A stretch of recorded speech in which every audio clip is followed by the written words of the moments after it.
মুহূর্তভাবে কেটেছে আমাদের প্রতিটা ক্ষণ, প্রতিটা সময়।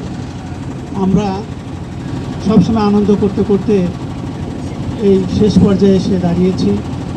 সব কিছুর যেমন শুরু হয়, শেষও হয়। তো এই আনন্দময় অনুষ্ঠানটি শেষ হতে চলেছে, তবে শেষ হয়েও শেষ হয় না এই প্রতিক্রিয়ায়, এই অনুভব, এই সুন্দর অনুভূতি মনের গোপন কুঠিতে থেকে যায় আজীবন।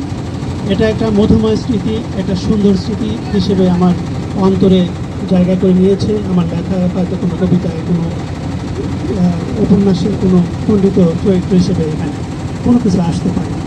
আমি চলন বিলে এর আগে কখনো আসিনি, আমার আশা হয়ে ওঠেনি। আমার স্ত্রী জনাবা আরজিনা খাতুন অনেক সময় আমাকে বলেছে, কিন্তু আমি আসিনি। এবার কী করে যেন এক বাক্যে আমি হঠাৎ করে রাজি হয়ে গিয়েছি। তো আমি এসেছিলাম, আমার খুব ভালো লেগেছে, খুবই সুন্দর লেগেছে। এই ভালো লাগার অনুভব, ভালো লাগার অনুভূতি আমি আসলে ভাষায়, এই মৌখিক ভাষায় ব্যক্ত